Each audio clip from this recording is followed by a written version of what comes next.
오늘 함께 보실 하나님의 말씀은 마태복음 8장 20절 한 절의 말씀입니다. 예수께서 이르시되 여우도 굴이 있고 공중의 새도 거처가 있으되 인자는 머리 둘 곳이 없다 하시더라. 함께 읽습니다. 예수께서 이르시되 여우도 굴이 있고 공중의 새도 거처가 있으되 인자는 머리 둘 곳이 없다 하시더라. 아멘. 이 시간 먼저 광고사항 하나 알려드리겠는데요. 우리 대흥 장로교회 큰 행사가 있습니다. 아마 이후로 이런 행사를 또 가질 수 있을까 싶을 정도의 큰 행사인데, 우리 예배당 이쪽 건물 뒷벽, 그러니까 놀이터가 있는 백야드에 지금 총 길이가 40피트가 넘는 그 대형 십자가, 아주 멋지고 아름다운 십자가를 건물 벽에 붙여서 이렇게 세우려고 하거든요. 근데 기계로 세우면 또 의미가 없잖아요. 그래서 우리가 다 함께 모여서 이 일에 동참하려고 하고 있습니다. 그래서 원텐 프리웨이 지나면서도 보이고 여기 진출입로에서도 잘 보이게 이렇게 또 LED로 이렇게 빛 나오게 했거든요. 그래서 내일입니다. 새벽 기도 마치고 오전 7시에 저 건너편 친교실에 있는 찬양대 연습실에서 함께 모여서 기도하고 손에 장갑 끼고 이렇게 세우는 작업을 하려고 하거든요. 십자가가 크기 때문에 무게도 있지만 여러분이 함께 동참해서 우리 대흥장로교회 이 십자가를 높이 세우는 일에 같이 동참해 주셨으면 좋겠습니다. 나는 힘이 없는데 하더라도 일단 오십시오. 그 자리에 같이 있어 주시면 너무 감사하겠습니다. 제가 어렸을 때 어머니로부터 많이 들었던 말 가운데 하나가 반찬 투정하지 마라, 이런 말이었거든요. 매일같이 가족들의 밥상에 이 어떠한 음식을 올릴까 궁리하면서 이 음식을 정성껏 만들어서 이 식사를 준비했는데, 자녀들이 이 식탁에 차려진 반찬 또는 국을 보고 투정 부리는 모습은 아무리 나의 사랑하는 자녀라 하더라도 전혀 사랑스럽지 않다는 것이죠. 가정에서 무슨 투정하지 마라 하는 것은 반찬만 있는 게 아니죠. 또 뭐 있습니까? 밥도 있죠. 밥 투정하지 마라. 또 때때로는 잠자리 투정하지 마라, 뭐 이런 이야기도 있습니다. 어머니들께서, 어르신들께서 또 이런 말씀을 하실 때 꼭 덧붙이는 말이 있습니다. 반찬 투정하지 마, 이러고 끝나는 게 아니라 한 2, 3일 굶겨야지 반찬 투정을 안 하지, 이런 말 하지 않습니까? 네가 지금 아주 살기 편하고 인생이 쉬우니까 밤에 잠이 안 오지? 하루 종일 쇠 빠지게 일하다가 오면 거기가 땅바닥인지 침대인지 상관없이 머리만 대면 바로 잠드는데 네가 고생을 덜했어, 이런 말을 항상 덧붙이지 않습니까? 이런 말 평생 나는 한 번도 들어본 적도 없고 알지도 못하고 해본 적도 없다 하시는 분은 아마 거의 없을 것 같습니다.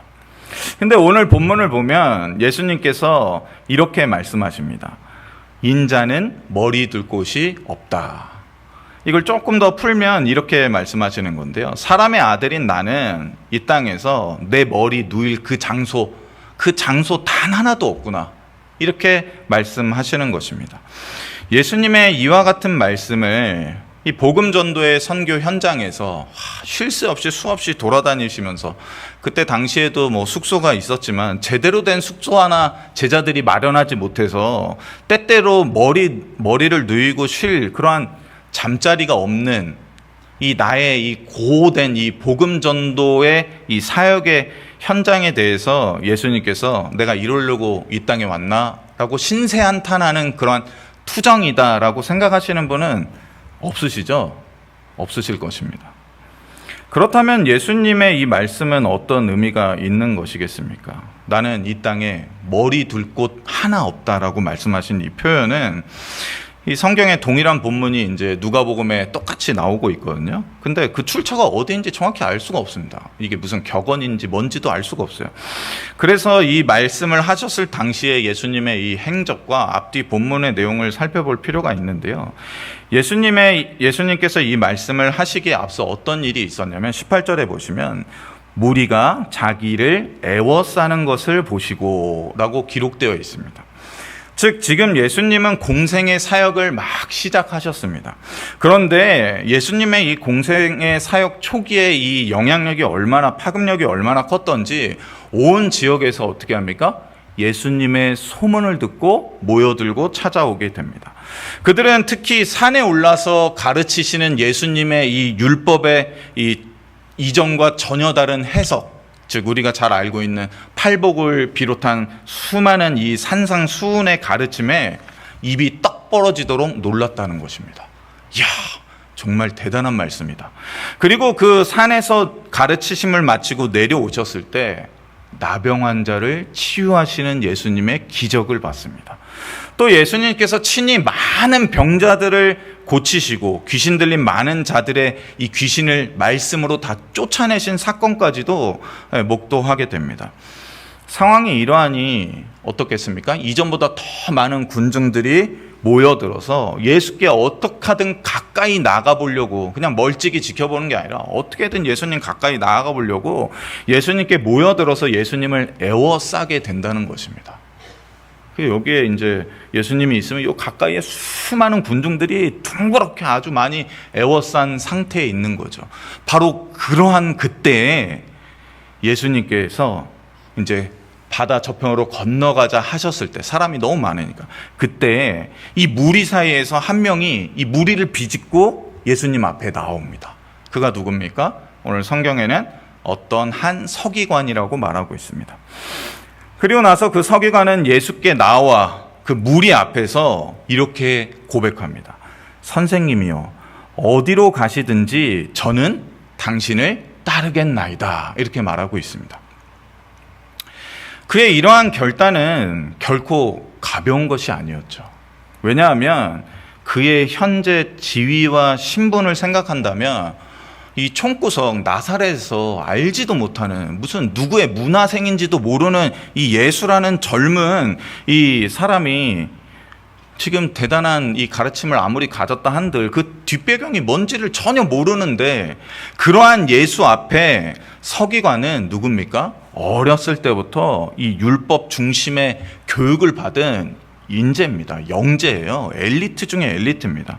그런데 이러한 자가 나와서 이 예수님 앞에서 예수님을 자신의 선생님이라고 부르면서 당신이 어디로 가든지 나는 당신의 뒤를 쫓겠습니다. 따르겠습니다. 라고 말했다는 것입니다.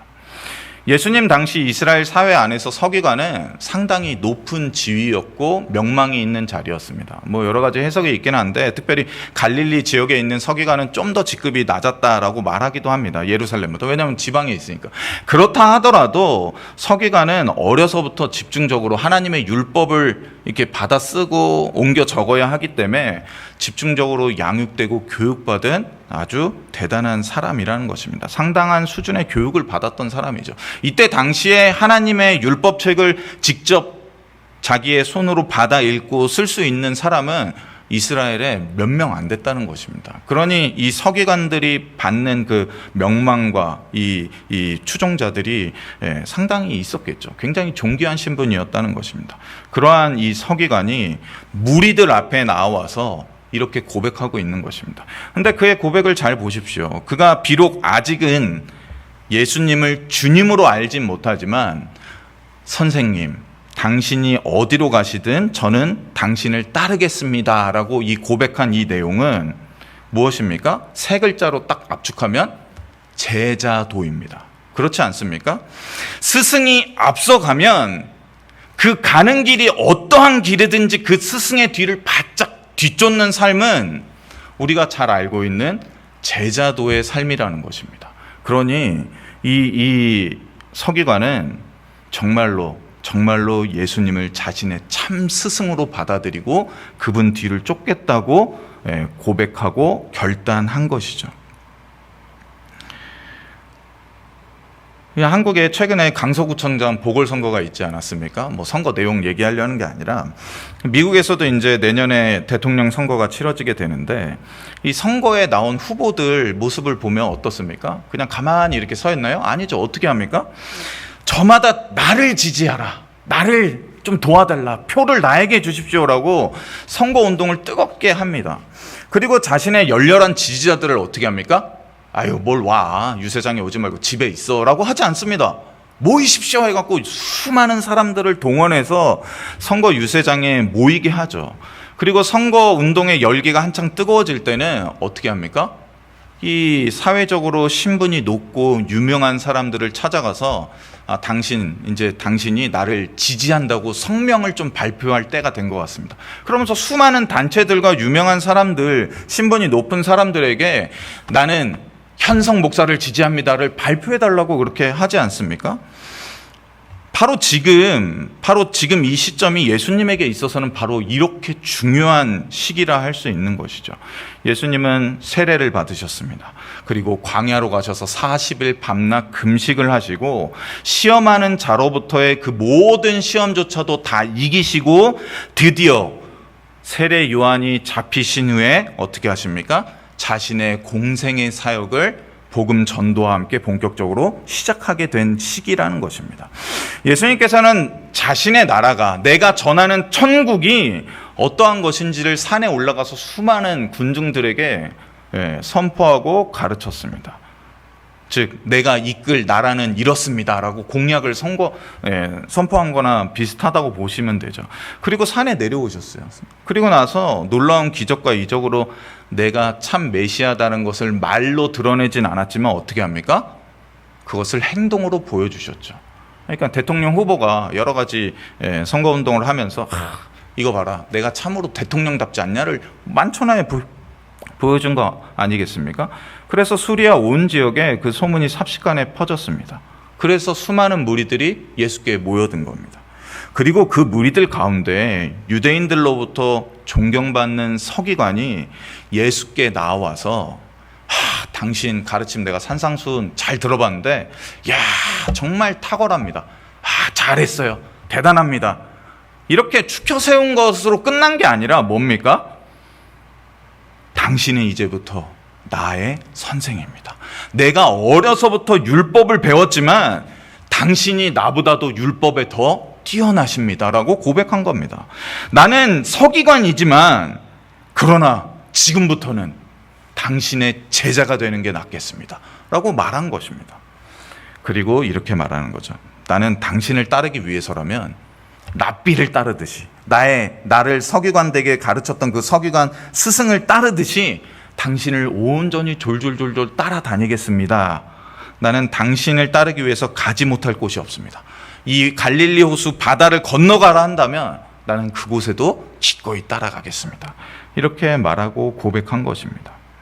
만약에 제가 개척교회를 막 시작해서 이게 첫 예배 때 이 목회 비전을 이렇게 선포하고 이 설교하고 주일 예배 드린 후에 인사 나누기 위해서 이제 문 밖에 나가서 이제 방문하신 분들한테 인사를 드리고 있는 중에 어느 누구든 알만한 중대형 교회 그 장로님이 딱 오더니 목사님 오늘 설교 잘 들었습니다.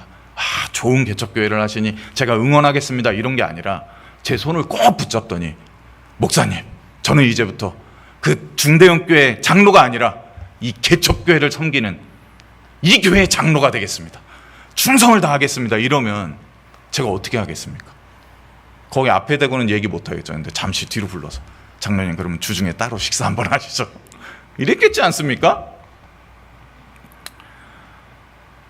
무리들 가운데에 몰래 따로 예수님을 밤중에 찾아온 니고데모가 아닙니다. 모든 이들 앞에서 당당하게 이렇게 자기의 결심을 선언한 이 서기관, 저라면 두 팔 벌려 환영했을 것입니다. 봐라, 나의 가르침, 내가 메시아됨을 여러분들도 인정하는 이 율법의 탁월한 서기관도 인정해서 내 제자가 되려고 하지 않느냐. 그러면 아주 그냥 수많은 제자들이 더 많이 몰려들며 높은 지위에 있는 사람들까지도 그 서기관이 다 데리고 오지 않았겠습니까? 그런데 예수님께서는 이러한 서기관의 행동과 말에 놀랍게도 오늘 본문의 말씀을 통해 이렇게 말씀하십니다. 여우도 굴이 있다. 당연하죠. 여우 굴이 있지 않습니까? 여우 굴을 본 적은 없지만 저도 공중에 날아다니는 새도 자기 둥지가 있다. 뭔 말 하시려고 하는 거지? 서기관이 아리송했을 겁니다. 근데 이렇게 말씀하십니다. 그러나 사람의 아들로 온 나는 나의 머리 둘 곳도 없다. 예수님은 마태복음 6장에서 이렇게 이미 말씀하셨습니다. 목숨을 위하여 무엇을 먹을까? 무엇을 마실까? 몸을 위하여 무엇을 입을까 염려하지 말라고 예수님은 이미 가르치셨습니다. 공중의 새를 봐라.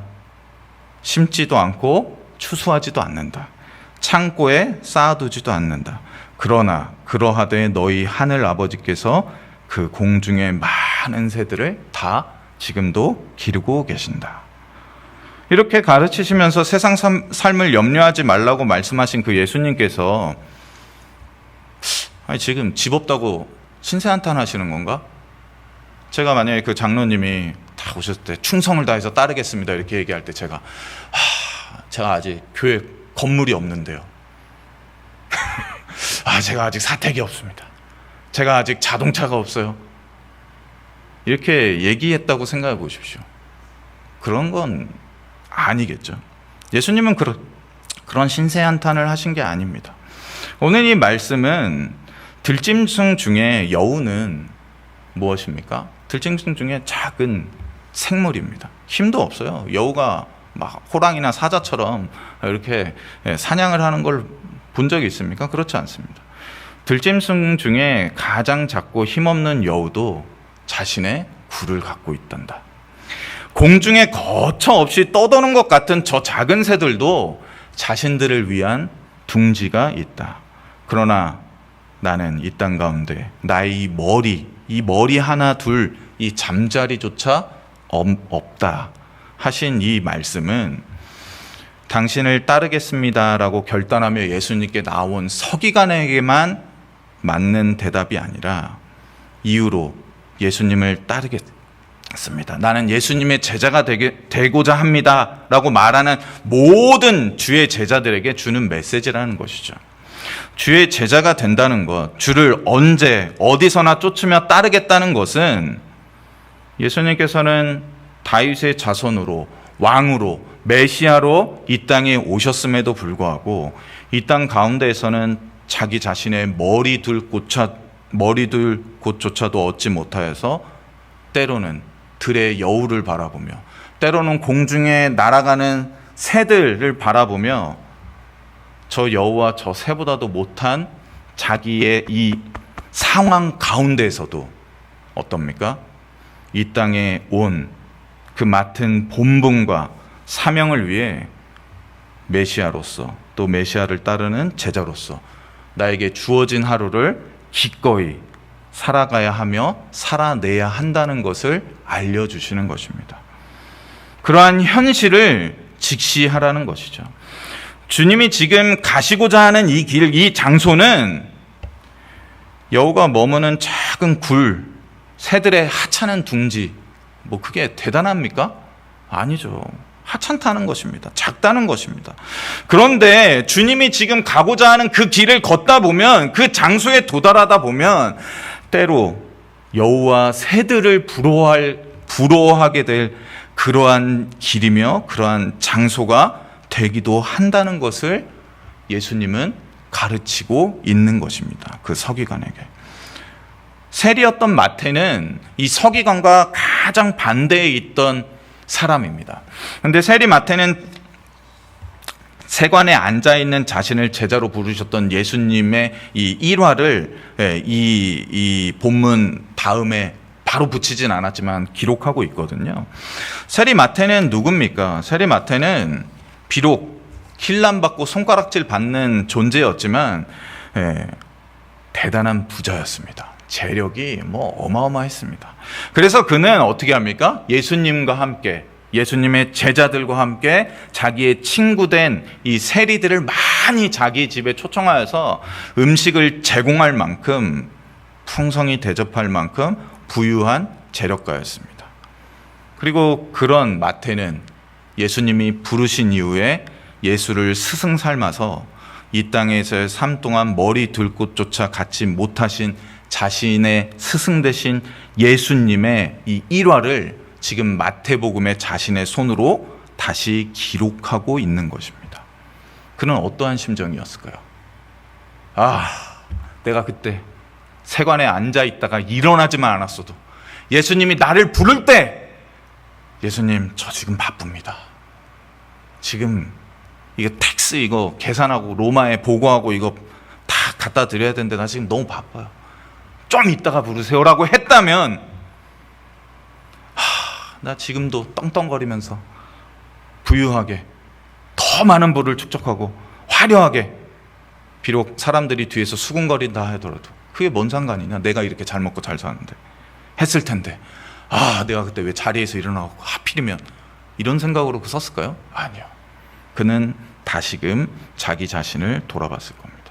자기 자신의 제자도의 삶을 다시금 돌아보면서 맞다, 예수님이 가시는 그곳, 예수님이 앞서가시는 그곳, 내가 그 뒤를 바짝 쫓고 있는다면 그 가는 길은 나의 예수님조차도 머리 들 곳 하나 갖지 못하셨음에도 불구하고 그러한 상황과 환경에서도 그 메시아적 삶을 끝내 완벽하게 완수하신 그 예수님의 이 본을 닮아 내가 지금 비록 어떤 상황과 환경 가운데 있더라도 나는 오늘 하루 살아가기를 포기하지 않을 것입니다 라는 그러한 고백과 결단의 마음으로 이 마태복음을 기록했지 않겠습니까? 제가 부끄러운 얘기지만 이제 신학교에 들어가겠다 그렇게 마음을 먹고 합신에 이제 입학하게 돼서 공부를 시작하고, 뭐 아무것도 모르죠. 사실 그때 뭘 알겠습니까? 한 5월쯤 되었을 때 사역을 해야 되겠다, 전도사 사역을 해야겠다. 그러고서 이제 이력서를 이제 제가 건대를 나왔거든요. 건대 근처에 있는 교회에 이력서를 넣어서 이제 면접을 보고 합격하고 그 교회에 이제 처음으로 전도사 부임을 했습니다. 주변에서 부임하자마자, 나 어저께까지 그냥 아무개였는데 전도사님 이러는데 이 감출 수 없는 이 기쁨과 이 미소, 막 너무 좋았어요. 저는 합신에 들어갈 때만 해도 참 그때 철이 없었던 것 같습니다. 제 포부가 뭐였냐면, 자기소개하는 시간에 제 포부가 현씨 성 중에 유명한 목사님 혹시 기억나는 분 계시나요? 없죠? 그래서 제가 그렇게 얘기했어요. 저는 현씨 성을 가진 가장 유명한 목회자가 되겠습니다. 저는 1만 명의 교회에 담임이 되는 게 제 비전입니다. 정말 아무것도 모르는 철딱서니 없는 풋내기였죠. 저는 어릴 때부터 그 지역사회의 꽤 큰 교회에서 신앙생활을 했습니다. 어릴 때부터. 저희 모교회는 뭐 5,000명, 6,000명, 그리고 계속해서 그 지역사회에서 커가는 그런 교회였습니다. 저는 보았죠. 목회자가 얼마나 화려한가, 높은가, 모든 사람들이 다 굽신거리며 그러한 삶을 봤습니다. 제 내면에 그러한 욕구가 있었던 것이죠. 주님을 따른다는 것은 그러한 것이 아닌데, 우리 주님이 걸어가신 길은 그런 길이 아닌데, 저는 그때 잊고 있었던 것이죠. 유명해지는 것, 화려한 삶을 사는 것, 많은 존경을 받는 것, 설교 잘해서 칭찬받는 것. 근데 제자도는 그런 게 아니라는 것을 오늘 이 말씀을 통해서 이 한 서기관에게 예수님은 비유를 통해서 알려주시는 것입니다. 우리 모두는 제자죠. 금요예배에 나왔을 정도면 제자 아니신 분 없습니다. 다 제자입니다. 제자의 삶을 살아보시니 어떻습니까? 마냥 나쁘진 않잖아요. 그러나 때때로 제자의 삶이라는 것은 세상의 작은 것, 그것을 부러워하게 만드는 때가 있다는 것입니다. 아무것도 아닌 것 같은 그것조차도 예수 그리스도를 따르다 보면 부럽고 탐나게 되는 것이 예수 그리스도의 참 제자의 삶이라는 것입니다. 그런데 우리가 그 길을 계속 걸어갈 수 있는 이유는 우리 앞서가신 예수 그리스도 때문인 것이죠. 우리에게 아무것도 남아있지 않다 하더라도 우리가 그 길을 갈 수 있는 것은 예수 그리스도께서 우리 앞서 행하셨기 때문입니다. 그러니 그 길 끝에 세상적인 영예와 영광과 부가 없다 하더라도 우리는 오늘 이 제자의 길을 포기하지 않고 걸어갈 수 있다는 것입니다. 신약에서 이 머리, 지금 오늘 본문에 나왔던 머리 둘 곳이 없다 하는 이 머리라는 명사와 머리를 두다 할 때 이 두다라는 이 동사가 이렇게 붙여서 함께 쓰인 곳이 오늘 본문 말고 딱 한 군데 있습니다. 그게 이제 요한복음 19장 30절인데요. 요한복음 19장 30절에 이렇게 써 있습니다. 예수께서 신 포도주를 받으신 후에 이르시되 다 이루었다 하시고 머리를 숙이니 영원히 떠나가시니라. 이 숙이다가 두다라는 단어와 똑같은 단어입니다. 물론 마태복음 8장과 마태복음 8장 오늘 본문과 요한복음 19장을 이 두 단어로만 연관 짓는 것은 무리가 있긴 합니다. 그렇게 해석하는 해석자도 없고요. 하지만 오늘 말씀을 준비하면서 저는 이 구절을 곰곰이 묵상해 봤습니다. 근데 제 마음속에 이런 마음이 들더라고요. 이 땅 가운데서 머리 둘 곳 하나 없이 그 메시아의 고단한 삶을 쭉 이어오신 나의 주님이, 내 주님이 그 마지막에 자신의 머리 둘 곳을 저 십자가 위에서 찾으셨구나. 저 십자가가 이 땅 가운데서 머리 둘 곳 없으신 그분의 머리를 둘 단 하나의 장소가 되었구나를 묵상하게 되었습니다. 얼마나 감사합니까? 그분은 그분의 머리 둘 곳조차도 나의 비천한 이 죄를 다 씻으시기 위하여서 그 달리신 죽음의 십자가로 정하셨다는 사실을 우리가 기억할 필요가 있습니다. 제가 간곡히 당부드립니다. 교회의 장로가 된다는 것은, 교회의 권사가 된다는 것은, 교회의 안수집사가 된다는 것은, 교회의 리더가 된다는 것은 세상에서 내세울 만한 명함을 갖는 일이 아니라는 것입니다. 오히려 이러한 주님을 겸손히 따르는 그러한 자리로 더 깊게 나가는 길이라는 것이죠. 내가 교회 장로인데 아니 나를 이런 거 시켜? 나를 무시할 수 있어? 나한테 이럴 수 있어? 아니 내가 교회 권사를 몇십 년을 했는데 어떻게 나한테 교회에서 이래가 아니라는 것입니다. 예수님이 하셨듯이 그러한 희생과 억울함과 불합리한 자리에서도 주님이 가셨으니 나도 가겠습니다 하는 자리가 바로 그 자리인 것입니다. 그러니 교회를 위하여서, 우리 구주 되신 예수 그리스도를 위하여서 그 제자도의 길을 벗어나지 않으시기를 당부드리겠습니다. 찬양 한 곡 할까요? 네, 제가 좋아하는 찬양이기도 한데요. 나 주님의 기쁨 되기 원하네 라는 찬양입니다. 제가 처음에 아까 고백했듯이 처음에 전도사가 되었을 때 이 모든 것이 나의 기쁨과 나의 만족을 채워주는 수단과 방법이 되기를 속으로 아마 그렇게 간절히 원했던 것 같습니다. 내가 이렇게 헌신하는데, 내가 사회에 나가서 직장을 잡고 돈을 벌면 더 잘 살 수 있는데, 그 모든 길을 포기하고 주님께 나아갔는데, 이렇게 일찍 헌신했는데, 그러면 주님이 나를 대단한 목회자로 만들어줘야 되는 거 아니야? 이런 마음이 있었던 것 같습니다. 내가 사역하기만 하면 요셉에게 부어졌던 그런 복을 나한테 당연히 하나님 주셔야죠 라고 그렇게 생각하며 그렇게 사역했던 것 같습니다. 내가 지금이라도 개척한다고 하면 다른 사람은 몰라도 하나님은 나 도와줘야죠 라고 그렇게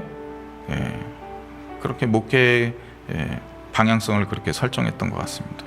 그러나 오늘 다시금 돌아봅니다. 예수님은 내 자신이 주님의 온전한 기쁨 되기를 원하셔서 오늘도 우리를 부르십니다. 가장 좋은